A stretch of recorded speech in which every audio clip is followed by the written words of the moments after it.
I'll have you back here on a Monday. Certainly looking forward to talking to LSU head coach Brian Kelly. Coach, good afternoon and welcome in. I know Saturday was a disappointment. For somebody who's coached as long as you have and at such a high level, what's the most difficult part of a game like that? Well, I think everybody wants to know what happened. I mean, in answering the question, what happened when, you put yourself in a position to play, in a big game situation. What happened in those kinds of scenarios is usually the biggest, question that you want to answer. And I think more than anything else, you have to get to your players first. And get them the answers that they need. I think that's the most important thing.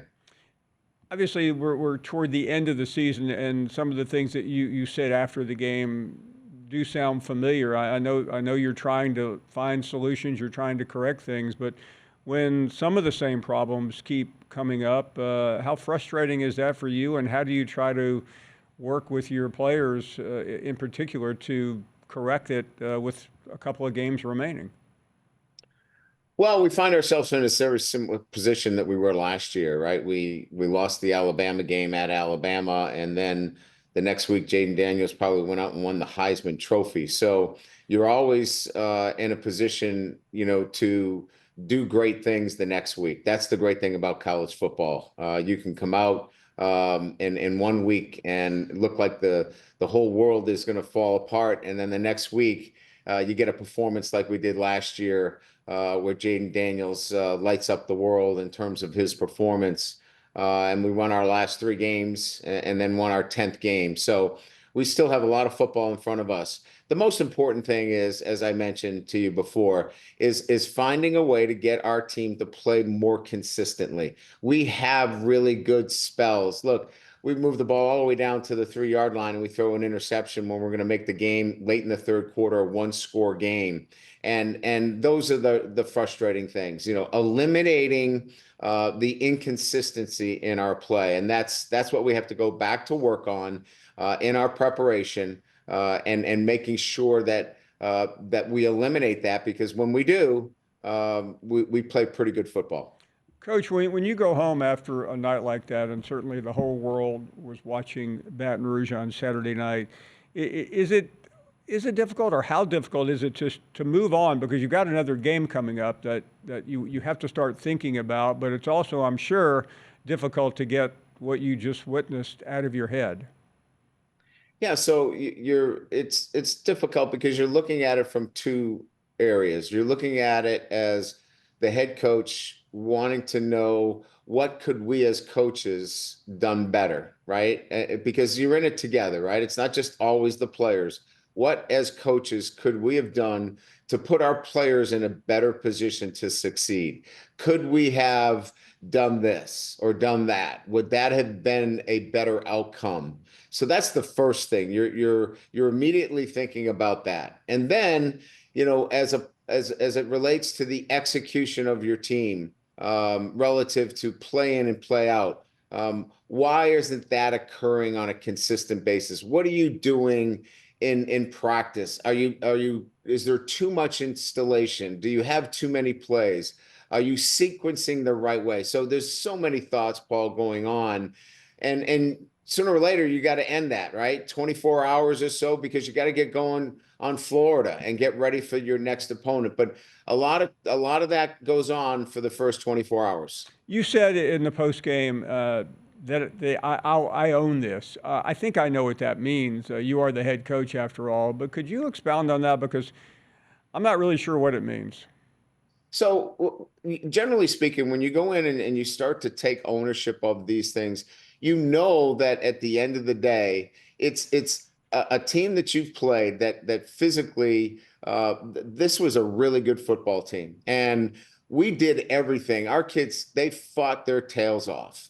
But when we look at the film and we go in and we've already done this, obviously, we as coaches have to be in a position and a mindset to know that we got to put our kids in a position where they can succeed against a really good football team. And I felt like after that game was completed, we needed to do a better job of putting our kids in position to succeed. And I don't think we did that. So that was essentially the comments that I made after the game. Coach, you've played for national championships. You've been in the playoffs countless times. When all of that seems gone now, and I think that is the reality, what can you translate to your team, transmit to them, try to get them to understand that there is something still left to play for? And if so, what is it? Well, the game itself, is what you play for. Everybody wants to have success in playing this game. Look, you practice, 3-4 times a week to play one game, and all that practice, all that preparation, all the time you put in it, you want to have positive outcomes. And so that's what's left to play for, to have these positive outcomes when you put in so much time and effort. So they're going to go back out and they're going to put in a lot of work this week, and they're going to want a positive outcome. And that's what you keep playing for, is the want and desire to have these positive outcomes. So these guys will go back out, they'll work their tails off this week, and they'll look forward to going into the swamp and knowing it's going to be a tough environment to play, a team that's been really scrappy, playing hard, and look forward to having a positive outcome. You mentioned earlier today the goal of 10, not so much the goal, but 10 wins is attainable. Do you have to set goals remaining, because your players are looking for something? I realize that they enjoy the game, that they have fun with it, but you still want to make them believe that this season is meaningful. Is that how you do it, or is there another way? No, I think there's a lot of pride in every program that has a history and tradition, in particular LSU, where losing a football game, and in particular losing 2 in a row, which hasn't happened very often, they want obviously to represent the standards that have been set here. They don't want to be that group that loses another game. They want to be known as that group that changes the trajectory of this program. And so that is motivation in itself for them to play more consistent, practice harder, and go out there and have a positive outcome. So that in itself will motivate these players to want to go out and do it in a manner that allows them to have success. And finally, they look to you. How incumbent it is on you to remain upbeat, to keep them moving forward, because you know how fans are. Everybody's down, everybody's distraught. It's the end of the world, but you can't, I'm sure, appear that way, can you? No, absolutely not. Look, I mean, we're all disappointed. Nobody is putting all this time and effort in to have the kind of outcome that we had on Saturday. So we're all in this together. We all share the same disappointment. But the reality of it is, we have to be able to go back out and look at why we had the kind of performance that we did. And as coaches, we have to do a better job of putting our players in a position to succeed. And then our players have to execute more consistently. Look, 6 turnovers in the last 2 weeks is not a recipe for success. So we have to look at, as coaches, how do we help our quarterback in that situation? And then Garrett has to look at, how can I make better choices? So together, we're going to go work on that together as coaches and players, so we can turn this around and look towards more positive outcomes.